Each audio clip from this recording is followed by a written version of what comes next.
반가. 안녕하세요. 공기파 박용덕입니다. 2022년 제33회 공인중개사 시험 대비 해설 강의 하도록 하겠습니다. 19회 18번 문제입니다. 공인중개사 법령상 법인인 개업공개사가 할 수 있는 업무를 모두 고르는 것은 했는데, 이 법인의 겸업제한 거의 해마다 시험에 출제되고 있죠. 우리 법 제14조에 규정되어 있고요. 핵심 비교정리 프린트는 24번에 있습니다.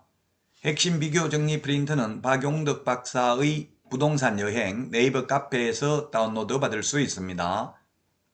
이 법인에게만 겸업을 제한하는 취지는 외국의 대형 법인이 우리나라 진출해서 우리나라 개인중개업소와 무한 자유경쟁을 하면 우리나라 개인중개업소가 살아남을 수 없기 때문에 골목 상권을 보호하기 위해서 이런 법인에게 겸업을 제한하고 있습니다. 할 수 있는 업무네요.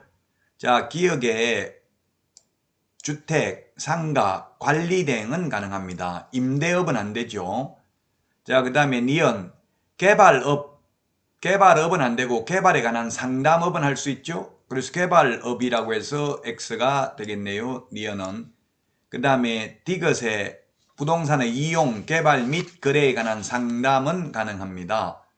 리얼은 공인중개사를 대상으로 하는 게 아니라 개업공개사를 대상으로 한 경영기법 및 경영정보 제공할 수 있습니다. 개업공개사를 대상으로 해야 됩니다. 프랜차이즈, 가맹점업이 되겠죠. 그 다음에 미음에 의뢰인의 의뢰에 따른 도배, 이사업체 소개 등 주거 이전에 부수되는 용역의 알선업은 할 수 있습니다. 용역업은 안 되는데 용역 알선업은 할 수 있습니다. 따라서 법인이 겸업할 수 있는 것 3번이 되겠습니다. 개인의 경우에는 법인이 겸업할 수 있는 거 모두 할 수 있고요. 다른 업무도 할 수 있습니다. 다만 부칙개공, 소위 중개인의 경우에는 경공매 매수 신청 대리는 할 수 없습니다. 따라서 18번에 3번이 정답이 되겠습니다. 법인의 겸업 제한, 시험에 나올 확률 95% 이상입니다. 계속 기출문제가 반복해서 나오기 때문에 기출문제를 정확하게 숙지하면 모든 과목 평균 80점 받을 수 있습니다. 자, 다음은 19번 문제입니다. 중개사무소에 관한 설명으로 틀린 것입니다. 1번 지문, 사무소 면적 제한 없습니다. 다만 실무교육 위탁받으려면 교육장 면적은 50제곱미터 이상이어야 하죠. 자, 그 다음에 2번에 사업자 등록증 개시 의무 없다 했는데, 이게 옛날에 없었는데 2022년 1월 1일부로 이제 사업자 등록증도 개시해야 됩니다. 따라서 제가 이거는 2022년에 맞게 조금 문제를 수정했습니다. 원래는 개시할 의무가 있다 해서 X였는데 지금은 사업자 등록을 개시할 의무가 없다 이렇게 바꿔가지고 X가 되겠습니다. 개시해야 됩니다. 2022년 1월 1일부터 제가 등수보호자 이렇게 했죠. 등록증 원본, 그 다음에 중개보수열표, 그 다음에 보정설정증명서류 자격증 원본, 거기에다가 사업자 등록증도 개시해야 되겠습니다.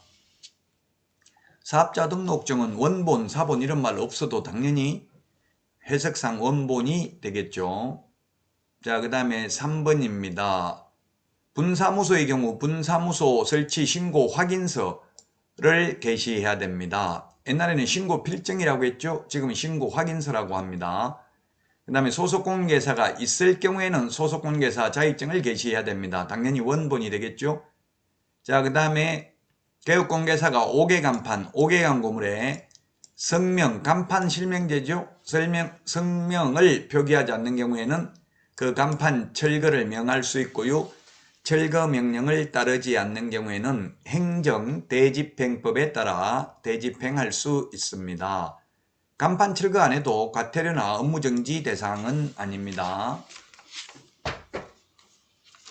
19번에 2번 사업자 등록증이 2021년 12월 31일 개정되어 가지고 이제 사업자 등록증도 게시해야 됩니다. 자, 다음은 20번 문제 살펴보도록 하겠습니다. 틀린 것은 했는데 협회가 공제 규정을 변경하고자 하는 경우에는 금융감독원장 승인을 받아야 된다. 1번 X네요. 협회는 전부 다 국토교통부 장관을 상대로 합니다. 다만 금융감독원장은 국토부 장관의 요청이 있는 경우에 공제사업에 대해서 검사할 수는 있죠. 그래서 1번 틀렸습니다. 물론 시도에 지부 설치하는 경우에는 시도지사에게 신고를 하고요. 시군구에 지회를 설치한 때에는 등록관청에 신고하는 거 있기는 합니다. 그 외에는 전부 국토부 장관입니다. 따라서 1번이 틀렸고요. 자, 그 다음에 2번 공제계약의 내용에서 정한 공제료는 공제사고 발생률, 보증보험료 등을 종합적으로 고려하여 결정한 금액으로 하고요. 그 다음에 3번 협회는 공제사업을 다른 회계와 구분하여 별도의 회계로 관리해야 됩니다. 네 돈 내 돈 섞어놓고 찾았으면 안 되죠. 자, 그 다음에 4번에 공제사업 운용실적은 매 회계년도 종료 후 3개월 이내에 일간신문 또는 협회부에 공시하고 협회 인터넷 홈페이지에 게시해야 된다. 자, 그리고 5번 책임준비금 적립비율은 공제료 수입액의 100분의 10 이상입니다. 협회 총수입액의 100분의 10 이상 하면 X입니다. 공제료 수입액의 100분의 10 이상이 되겠습니다. 1번이 정답이 되겠습니다. 여러분 수고 많으셨습니다. 다음 시간에 찾아뵙겠습니다. 안녕히 계십시오. 안녕.